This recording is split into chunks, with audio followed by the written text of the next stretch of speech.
Hello everyone, welcome to CA Raman Luthra classes. तो जैसा कि आप सभी जानते हैं, ये जो हमारी नई वैकेंसी आई है पीएनबी एसओ क्रेडिट ऑफिसर की, इस पर्टिकुलर वीडियो में हम उसके पार्ट 1 के सिलेबस की बात करने वाले हैं।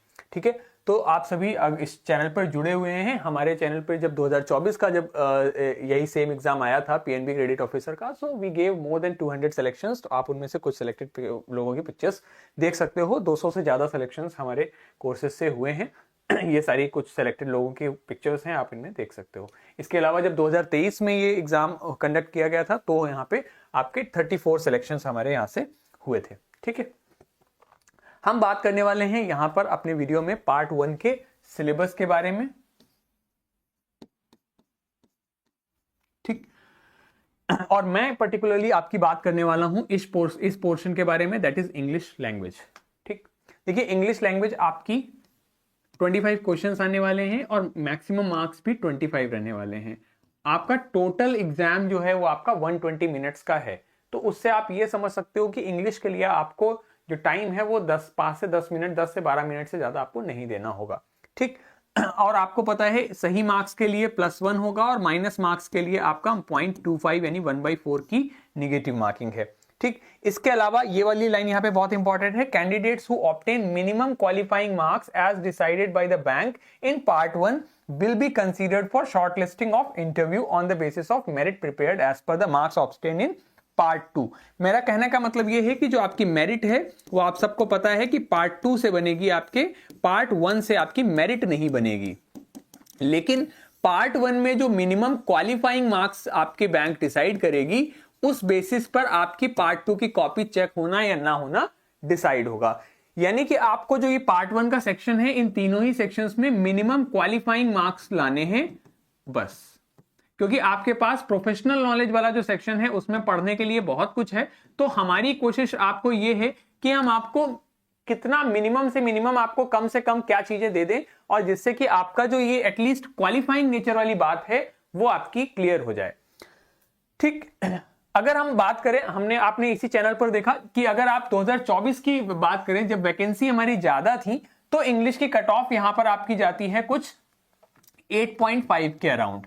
ठीक है, और जब हमारी वैकेंसी आपकी 2023 में और 2023 में यही जो कट ऑफ है आपकी इंग्लिश की, वो चली जाती है 6.5 के अराउंड। ठीक है, यानी कि आपकी जो कट ऑफ है वो 8-6 जा रही है, 8 गई है, 8.5 गई है, 6.5 गई है। Again the whole cut off scenario will depend on the nature of the exam. अगर पेपर आपका डिफिकल्ट नेचर का आता है तो ये कट ऑफ आपकी 8 से 10 हो सकती है, और अगर आपका पेपर डिफिकल्ट नेचर का आता है तो आपकी ये 6 से 8 या फिर समथिंग हो सकती है, और मॉडरेट आता है आपका तो आपकी ये 10 से ज्यादा हो सकती है, और बहुत ही इजी आ गया तो फिर 10 के ऊपर कट ऑफ जा सकती है।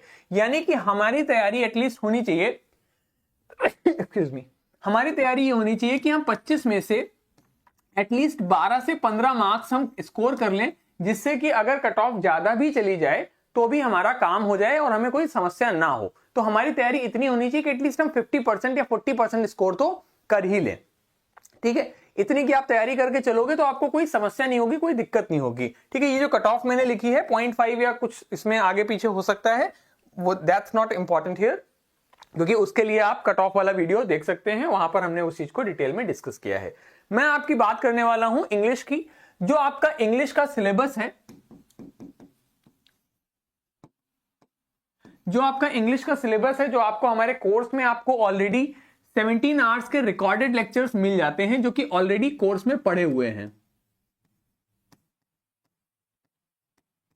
ठीक है, अभी हम आते हैं कोर्स पे। उससे पहले हम थोड़ा ये देख लें कि हमारे एग्जाम में क्या क्या पूछा जाएगा, और उसके बाद मैं आपको बता दूंगा कि हमारे कोर्स में क्या क्या ऑलरेडी आपके लिए अवेलेबल है, क्या चीजें आपको पहले से ही मिल जाती हैं। देखिए, आपके एग्जाम में कुछ क्वेश्चंस आ सकते हैं आपके, देखिए टोटल 25 क्वेश्चंस आपके आने हैं।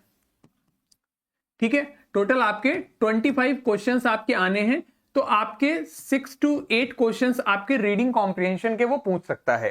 ठीक है, पैराजंबल के आपके 3 से 4 सवाल पूछ सकता है। क्लोज टेस्ट के अगर वो मान लीजिए 5 क्वेश्चंस क्लोज टेस्ट के पूछता है, तो यहां पर अगर हम इसको लेके चलते हैं 6 और इसको लेके चलते हैं 4, 6 4 10, और 5 ये हमारे 15 हो गए।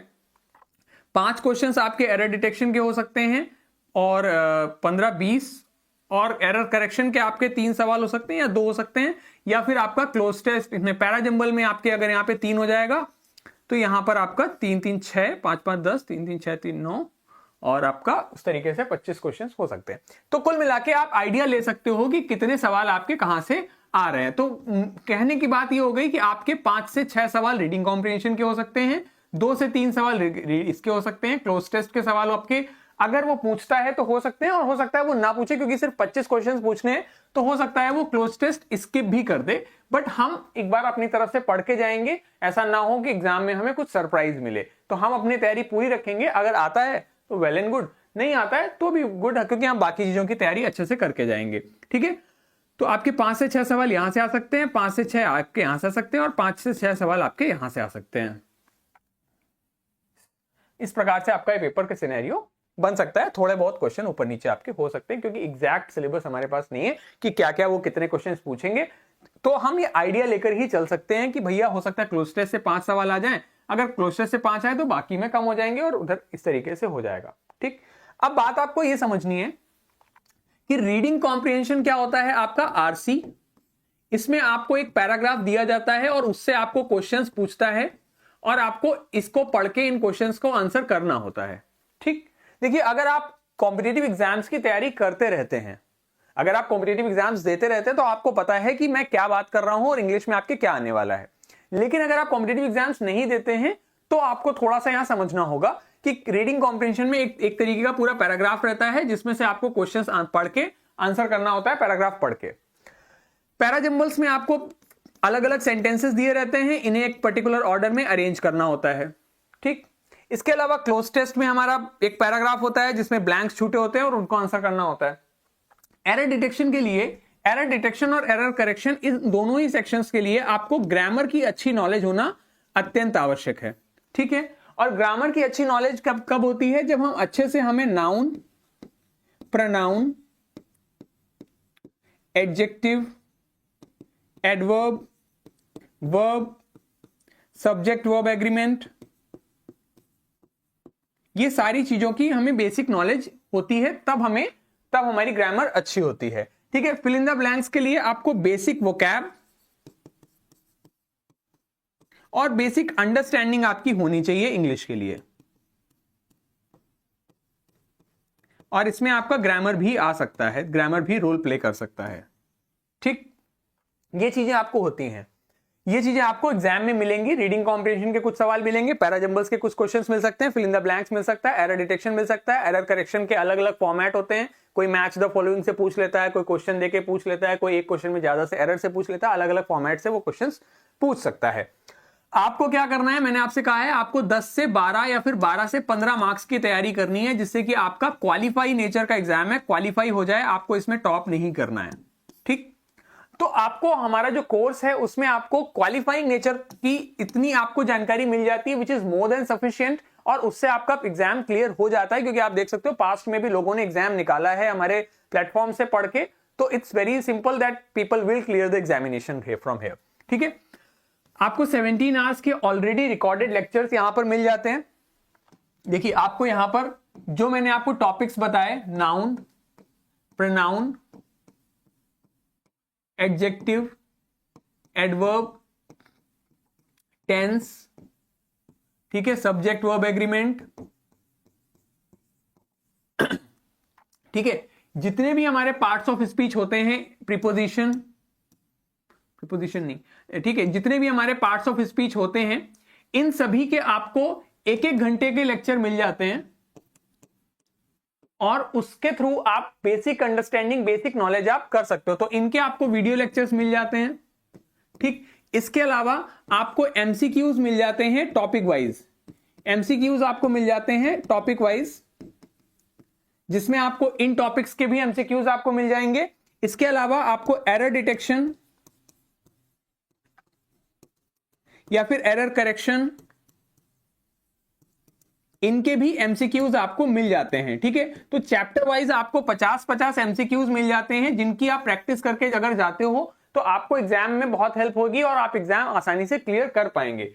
ठीक है, तो आपको जैसा मैंने बताया कोर्स में आपको मोर देन 17 आवर्स के लेक्चर्स मिल जाएंगे, वीडियो लेक्चर्स मिल जाएंगे, जिनको देखकर आप अपनी तैयारी कर सकते हैं। टॉपिक वाइज जो ये टॉपिक्स हैं इनके वीडियोस भी अवेलेबल हैं, साथ ही साथ ग्रामर के नाउन प्रोनाउन एडजेक्टिव एडवर्ब इनके वीडियोस भी अवेलेबल हैं और प्रैक्टिस सेशन भी अवेलेबल है। साथ में आपको एमसीक्यूज मिलते हैं, हर चैप्टर वाइज आपको क्विज मिल जाती है, आप उस क्विज को अटेम्प्ट कर सकते हैं। क्विज फॉर्मेट में ही आपको बाकी चैप्टर्स के एमसीक्यूज मिल जाते हैं, नाउन प्रोनाउन एडजेक्टिव एडवर्ब के भी मिल जाते हैं, एरर करेक्शन एरर डिटेक्शन इन टाइप्स के भी एमसीक्यूज आपको मिल जाते हैं, 50-50 एमसीक्यूज, जिनकी प्रैक्टिस करके आप अपनी तैयारी कर सकते हैं।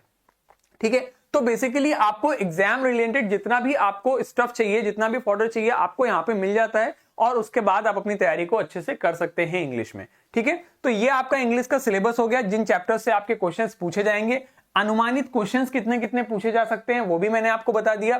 क्या क्या चैप्टर्स आपके लिए इंपॉर्टेंट हो सकते हैं वो भी मैंने आपको बता दिया। ग्रामर आपका यहां से कवर होता है, इनके लिए भी आपको प्रैक्टिस सेशन उसमें अवेलेबल है, साथ साथ आपको एमसीक्यूज और प्रोवाइड करा दिए जाएंगे, उनसे भी चीजें हो जाएंगी। और इसके अलावा अगर कुछ रिक्वायर्ड होगा तो उसके भी वीडियोस आपको वीडियो कोर्स में अवेलेबल करा दिए जाएंगे। ठीक है, so this is it for your English. English के लिए आपका इतना ही सिलेबस है, इससे ज्यादा आपको रिक्वायर्ड नहीं है। ठीक है, इतनी चीजें अगर आप कर लोगे तो आपका पेपर इंग्लिश का क्वालिफाई हो जाएगा और उतना ही रिक्वायर्ड है। देखो, जितने भी इस तरीके के एग्जाम होते हैं, क्रेडिट ऑफिसर या इतने भी इस टाइप के जो एग्जाम होते हैं, इनमें आपको स्ट्रेटेजाइज करना बहुत इंपॉर्टेंट है, क्योंकि आप में से बहुत सारे लोग हो सकता है वर्किंग हो, तो वर्किंग लोगों के लिए समय निकालना काफी मुश्किल होता है। तो इसलिए आपका ये स्ट्रेटेजी बहुत आवश्यक है कि आप किस तरीके से पढ़ रहे हैं। तो इसलिए जो हम आपको इस कोर्स में करा रहे हैं, आप हम पर ट्रस्ट करिए और उस ट्रस्ट को करते हुए आप आगे बढ़ोगे तो आपका जो ये इंग्लिश का सेक्शन है इसका आपका कट ऑफ आराम से निकलेगा। बाकी टीचर्स भी आपको इतनी चीजें आपको प्रोवाइड कराएंगे जिससे कि आपका एटलीस्ट कट ऑफ निकल जाए। ठीक है, सो इंग्लिश के लिए इतना ही, आगे आपको बाकी टीचर्स आपको बाकी सब्जेक्ट्स का सिलेबस बताएंगे। ओके,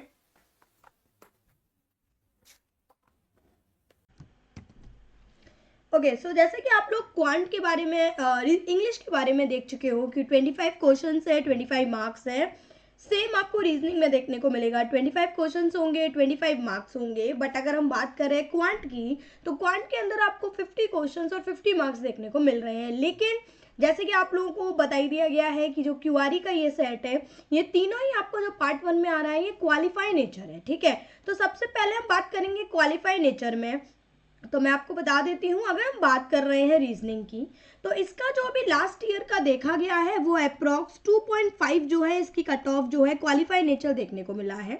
हम बात कर रहे हैं इंग्लिश की, तो इंग्लिश में हमको 8.25 देखने को मिला है। और जब हम बात कर रहे हैं क्वांट की, तो क्वांट में हमें अराउंड कुछ 8.25 भी देखने को मिला है। ठीक है, तो अगर हम बात करें यहाँ पे सबसे पहले रीजनिंग की, तो रीजनिंग में आपको 2.5 एक मतलब एक लास्ट ईयर का एनालिसिस करके बता दिया गया है। लेकिन अगर हम इस साल का लेके चलेंगे तो हमें मिनिमम 30% यार लेके चलना है, क्योंकि पहले से बहुत सारी चेंजेस आगे हमें देखने को मिल रही हैं। ठीक है, तो अब सबसे पहले हम लोग बात करेंगे रीजनिंग के सिलेबस की।